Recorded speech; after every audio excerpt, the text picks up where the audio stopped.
Welcome to Mental Health Uncovered, a show dedicated to having candid, everyday conversations about mental health. Sit back, relax, and enjoy the episode. Everyone, my name is Seth Showalter. Believe it or not, I am back and I am thrilled to be here. Mental Health Uncovered is back on the air.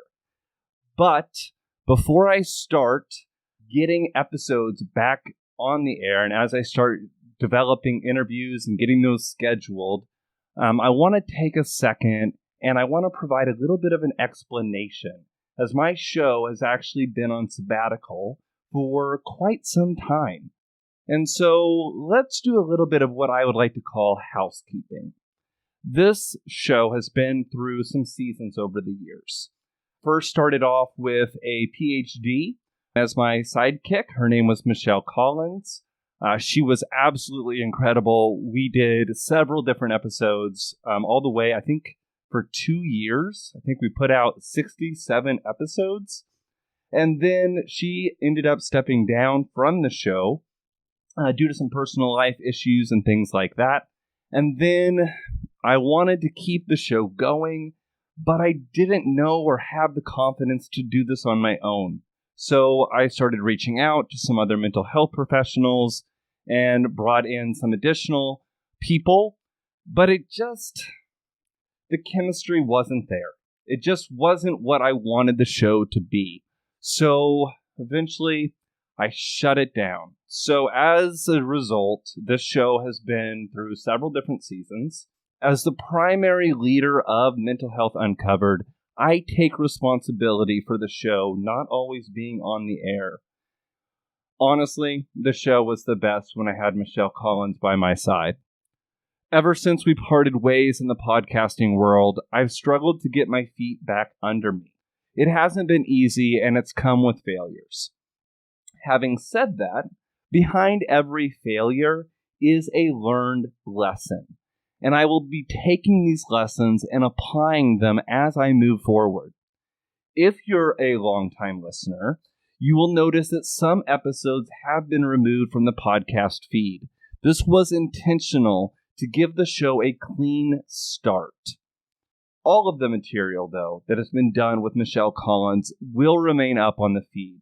And as we start putting out new episodes, they will be starting over from 01, as to show the difference, as this will be a new era in the show. Taking all of that into consideration, I may bring a co-host on to the show to assist me in interviews from time to time. However, I will be going most of the time on my own. That is going to be my plan. I think that I can do this without much help. So my plan will be to facilitate these interviews solo.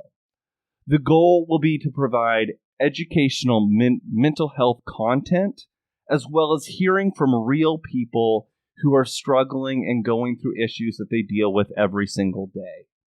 That is my goal.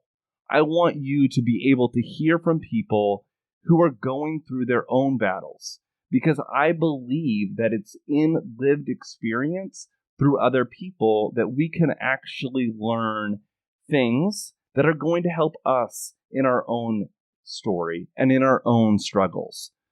I find the validation in knowing that other people have similar issues as me to be extremely encouraging. So that will be the goal. And it will be giving people an opportunity to share their story. But before I start and launching into interviews with individuals, as I've already got a few of those lined up, I should probably give you an update as to why Mental Health Uncovered has been on hold. A lot has changed in my own personal life. I quit working for a healthcare insurance company. I took a year stint working for a healthcare software company and have now returned to community mental health. A lot has changed. I made a lot of changes in my path, trying to make it, trying to be successful, thinking that more money meant more success. And I've slowly learned that isn't always the truth.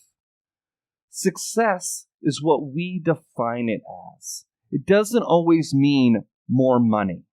More money can provide a lot of things to us, but it can also come with a lot of pain. It can come with a lot of trial, and it can come with a lot of struggle.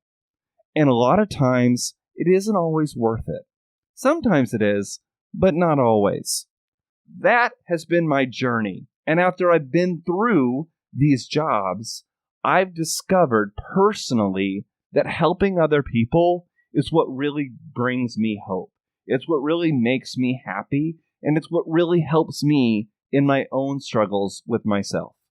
In addition to this, I have experienced 2 grand mal seizures, sorted through a myriad of different medications, and lost a friend to suicide, became overly enmeshed in an unhealthy relationship, experienced PTSD flashbacks, bounced back through mental health treatment, and am now resurfaced. So in a nutshell, a lot has happened. And I hope that this provides some clarity as to why the show was on hold and why I found it important to take care of myself during this time rather than putting out content. Having resurfaced, I am thrilled to be back. And with that, I would like to talk about what these episodes are going to entail moving forward. My goal is not only to show you and let you experience other people's stories, but it's through those stories to provide content that's going to matter, that's going to help people. We all go through shit from time to time. And I believe that having people that, one, we can hear from that are going through that shit that's similar to us can be helpful. But 2, having a safe place to go. And so part of what my show is going to do is it's going to provide you resources, not just a number, but people that you can actually reach out to. Through my website, mentalhealthuncovered.com, you can access my Facebook group specifically for mental health, where you're going to be able to connect with other people who are struggling, to be able to share your story. I think that that's really, really important. And also, in addition to that, you're going to have the opportunity to connect with me. I am going to have set up a Google phone through my website where you'll be able to contact the leaders of this podcast to be able to throw in any struggles that you're having where we could potentially provide feedback that would be supportive, as well as providing content or ideas to us that would be supportive for us to talk about. That's primarily the big things that I wanted to get out of the way in this first intro as I intro things before I start doing interviews. But I do see right now that someone is in my comments saying that they're currently going through things. I don't know what you're going through, but I want you to know that you're not alone. And I want you to feel safe in this place. I want my profile to be a place where you can come and receive encouragement. Because there's nothing worse than feeling isolated and alone when we are struggling. I want you to know that. Because having that support is huge. Something that I would really encourage is looking into your support system. Who are people that you can reach out to for support? Who are people that you can bring in to hang out with? Not necessarily to talk about everything that's going on, but simply having someone around can be extremely helpful when we're struggling. In addition to that, I would also encourage coping strategies. Things that you can do to get your mind off of whatever it is that is really, really difficult. And again, I'm going off of the cuff here because I don't know the circumstances of your situation. If you want to provide more detail, please feel free to share that.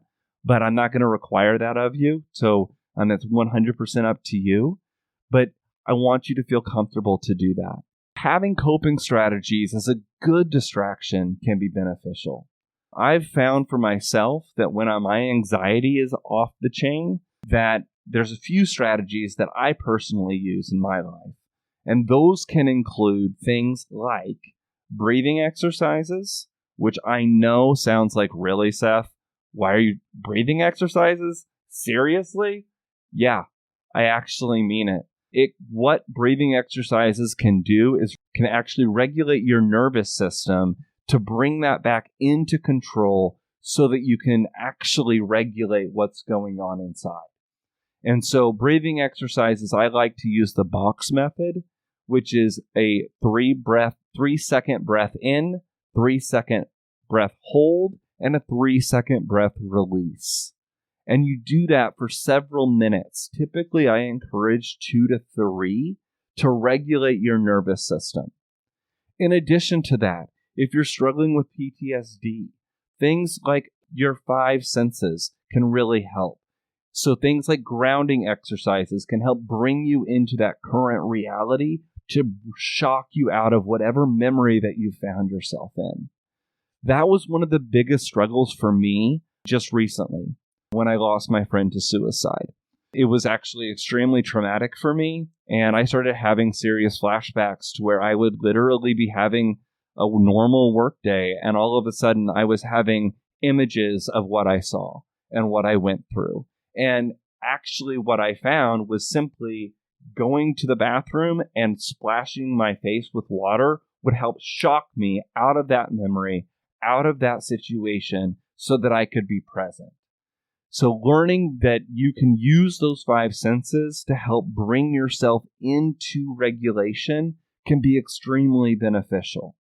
And again, I'm just going off of the cuff here based upon some of the strategies that I've seen work for me, based upon some of my own personal experiences in education. The main thing that I want to communicate is that you're not alone, and that in this place you are safe, and that it is okay to not be okay. I think so often we constantly try to put on this fake fine where we pretend like everything's okay when in fact it's not. And I think we need to start being honest about how we're really doing if we really want to get help. Another thing that I really struggled with over the last few months, specifically the last 6 months, is that even as a mental health professional, I was resistant to seeking out help. Part of the reasons for this was because I thought that I needed to keep everything together. I didn't want anyone to see that I had a crack in my foundation because I wanted to be taken seriously. As a mental health professional, I wanted to come across as someone who had it all together, when in fact, I most certainly did not at that time. So I needed to be open. I needed to be honest. But I couldn't do that until eventually those flashbacks got so severe that I was unable to manage. And it was through that experience that I was then able to seek help, which is pretty sad that I had to reach rock bottom. So I would encourage people to take action before you get to those steps. Take action before you hit rock bottom, because that is going to help you in the long run. And I know I don't want to just throw out numbers because I don't think that's the most supportive, but there is a new program called 988 where you can call 988 on your cell phone and it will actually route you to your nearest crisis line. That is a nationwide program here in the United States. So if you're located in the US, just like calling 911 will take you to dispatchers, emergency dispatchers, 988 will take you to your local emergency crisis line, which can be very, very supportive. I actually worked for a crisis line for 4 years. They do great work, and simply expressing what you're going through doesn't mean that they're going to send the police. What that means is they want to help you in developing a safety plan to keep everyone safe, to keep everyone okay. And let's actually spend some time and let's talk about what a safety plan actually entails.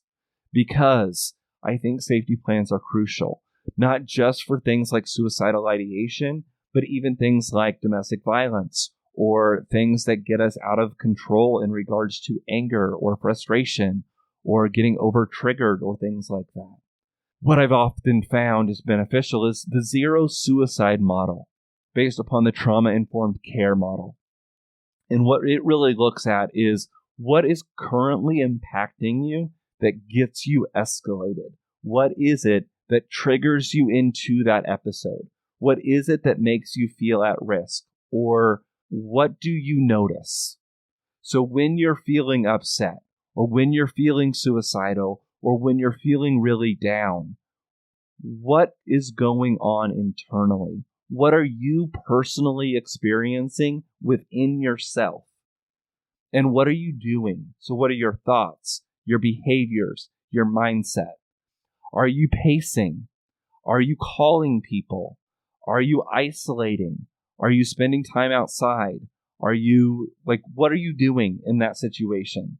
Because if you can identify what's going on when you're in that place, then when you experience those things, you then can know, hey, oh no, I'm pacing right now. This is a sign that I'm actually not in a good place. So if you can then identify that, what are the things that help you when you get escalated or you're feeling down or suicidal? What are those actual practical steps that can help you? What are those distractions that you can use? Is it journaling? Is it coloring? Is it calling people? Is it positive affirmations? What can you do in that moment right now? And I would encourage you to write these things down. And then thirdly, and perhaps most important, is I would encourage stepping in and actually developing a list of people that you can call that are going to be supportive for you. And put that name down, who that person is with their contact information. I think that's absolutely critical.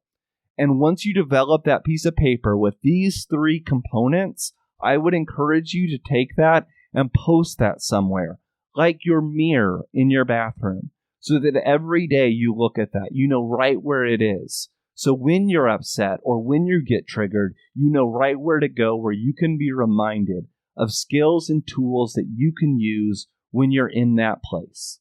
Lastly, something I would encourage as a mental health professional is something we like to call the disabling of means. And what that means is that we take steps to disable means that an individual would take in order to end their life. Essentially, just taking minor steps at reducing access doesn't mean that you don't have access to it completely, just means that we're putting in obstacles so that it's more difficult for you to access those means when you are having those thoughts. So, for example, if you are having thoughts of overdosing on medication, something you could do is have that medication be held by a friend or a family member for a certain period of time, or talk to your pharmacy and have them only dispense 15 pills rather than 30 at a given time. Or you can even have it set up to where you keep your pills in a lockbox. There are all kinds of different methods and ways to do this, but the key is reducing the access so that it is not of greater temptation to you when you're in that place. I hope that's helpful based upon the zero suicide safety plan model. Again, I'm kind of going off the cuff here. This was the beginning of the first episode as I relaunched Mental Health Uncovered, but then I shifted it to the TikTok Live to try to make this more helpful and beneficial for you. Well, I want to thank you for hanging out with me so far today. I hope that this was beneficial. I hope that this was helpful. And please tune in as I start to put out episodes here in the next few weeks. You can access any of my previous material or my future material. Essentially, my podcast is out on all of the different platforms. So I'm on Spotify, Apple Podcasts, Stitcher. I'm essentially everywhere. My podcast is called Mental Health Uncovered. You can access those links at my website. It's called mentalhealthuncovered.com. So check out that information. If you have Facebook and you want to join my Facebook group, please feel free to do so. I will note that it is kind of not active. I've never been good at running a Facebook group, so I'm trying to get that active and will here in the next few weeks be working on getting that back lively so that people feel comfortable and willing to share. And I want to thank you so much for tuning in and hanging out with me today. I hope that you all have a great day and be blessed. I'll talk to you later. Thanks for listening. I hope you enjoyed this episode. Please remember that Mental Health Uncovered does not provide any type of therapeutic, clinical, psychiatric, or medical advice and is intended for entertainment purposes only. If you need such care, I encourage you to find such a professional in your community. You can locate and access your local crisis line by calling 988. Thanks again for listening.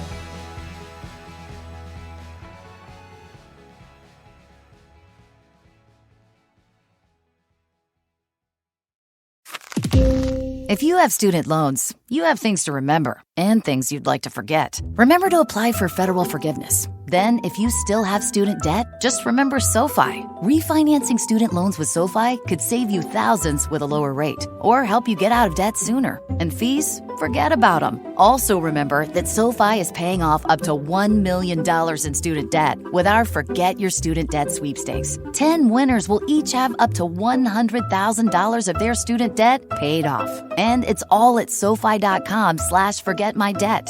So remember to refi with SoFi for a chance to save, a chance to win, and a chance to forget about student debt once and for all. Just remember SoFi.com/forgetmydebt. SoFi student loans are originated by SoFi Bank. NA member FDIC. Terms and conditions apply. NMLS 696891. No purchase or account funding necessary. See rules for free entry. Ends 12/31/22. 50 U.S. states and D.C. 18 plus with outstanding student loan with a bank. Void where prohibited.